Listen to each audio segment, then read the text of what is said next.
माता देवहूति ने एक बात बड़ी सुंदर कही, एक कपिल देव जो ज्यादा भजन करता है, पूजन करता है, स्मरण करता है, उसी को दुख भगवान क्यों देता है?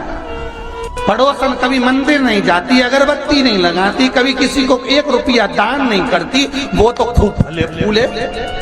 और हम तो सोमवार का व्रत करें, मंगलवार करें, एकादशी करें, द्वादशी करें, लोटा भर के पानी भी चढ़ाए तो भी दुख हमें क्यों मिलता है? बोलो रे जी सही है कि गलत है? उसका उत्तर कपिल देव जी महाराज ने दिया, मां सुनो, जिस प्रश्न को आपने मुझसे करा यही प्रश्न देवऋषि नारद ने भगवान विष्णु से करा था। यही प्रश्न भगवान विष्णु से देवऋषि नारद ने करा कि जो मंदिर जाए, देवालय जाए, पूजन करे, अर्चना करे, पाठ करे, स्मरण करे, दुख उसी को क्यों मिलता है? और जो कभी मंदिर नहीं जाए, भगवान का भजन नहीं करे, उसके यहाँ तो 4 चांद लग जाते, खूब लक्ष्मी भगवान देता। नारद जी ने जैसे भगवान विष्णु से ये प्रश्न किया तब भगवान विष्णु देवऋषि नारद से बोले, इसका उत्तर मैं बाद में दूंगा, पहले अपन दोनों ब्राह्मण के कपड़े पहनकर चल घूमने चलते। और देवऋषि नारद को ब्राह्मण के कपड़े पहना दिए, भगवान विष्णु ने ब्राह्मण के कपड़े पहन लिए, दोनों घूमने के लिए चल दिए। जाते जाते एक सेठ जी का दरवाजा मिला, एक बहुत बड़ा बंगला, बहुत बड़ा घर, और वहां जाकर भगवान विष्णु ने नारद जी से कहा, भूख लग रही है, कुछ मांग ले। सेठ जी क्या? नारद जी ने आवाज लगाई, भिक्षाम देही। सेठ जी निकल के बाहर आए, क्या है बाबा? हमें भूख लगी है, थोड़ा सा कुछ दे दीजिए।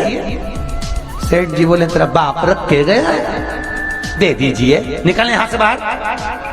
आ गए भिखारी, भीख मंगे, चल निकलो यहां से बाहर। नारद जी के तो कांटे से खून नहीं।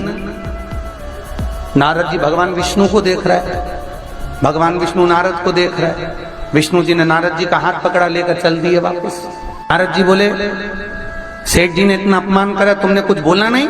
भगवान विष्णु ने दोनों हाथ उठाकर कहा, जा, तेरे यहाँ 4 चौगुना धन बढ़ जाए, तेरी दौलत और बढ़े, संपदा और बढ़े, तेरे पास में लक्ष्मी और बढ़े। नारद जी चले, भगवान विष्णु का हाथ पकड़ के बोले, ये कहाँ की रीति है? उसने धक्के मारकर निकाला, गाली दे के निकाला, बाप तक पहुंच गया, और तुम उससे कह रहे हो कि तेरी लक्ष्मी बढ़ जाए। नारद जी, भगवान विष्णु बोले, मेरा मन, चल तू तो आगे चल। और भगवान विष्णु लेकर चले तो एक बूढ़ी बुजुर्ग माता बैठी थी एक कमरे में, एक घर के अंदर। उस बुजुर्ग को देख भगवान विष्णु ने कहा, नारद अब इसके यहाँ चलते चलते। जाकर आवाज लगाई, माता जी भिक्षाम दे, हमें भूख लग रही है माता जी, कुछ दे दीजिए।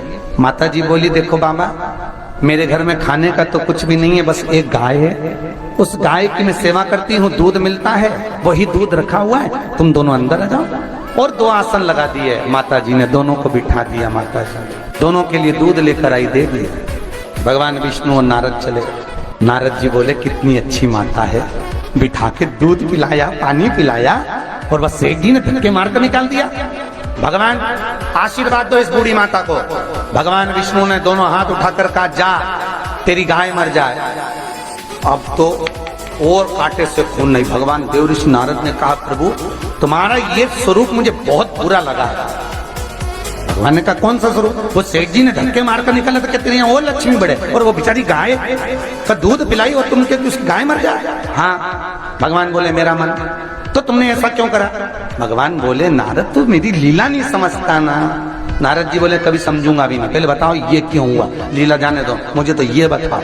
भगवान ने कहा, नारद बात इतनी सी है, वो बूढ़ी माता मेरा भजन करती है, दिन भर मेरा नाम लेती है, वो मरेगी, उसके घर में एक गाय है, उसमें उसका दिल बहुत लगा हुआ है, उसकी सेवा करती है, मरेगी, मरते समय विचार करेगी कि मेरे मरने के बाद मेरी गाय का क्या होगा। गाय की याद करते करते जब मरेगी तो उसको गाय की योनि मिल जाएगी, वो भगवान के पास नहीं आ पाएगी, विष्णु के पास नहीं आ पाएगी, इसलिए मैंने उसके मरने से पहले उसकी गाय को मार दी। नारद जी बोले, ये तो समझ में आ गया, पर अब ये बताओ कि वो सेठ जी को लक्ष्मी क्यों बढ़ाई? भगवान बोले, नारद उसको धन से बहुत प्रेम है, मैंने लक्ष्मी इसलिए बढ़ाने का आशीर्वाद दिया कि वो लक्ष्मी को जोड़ जोड़ के इकट्ठा कर कर कर जब मरेगा, वो लक्ष्मी और पैसे के चक्कर में जब मरेगा तो आखिरी में मरकर सांप बनकर उसी दौलत पे बैठा रहे।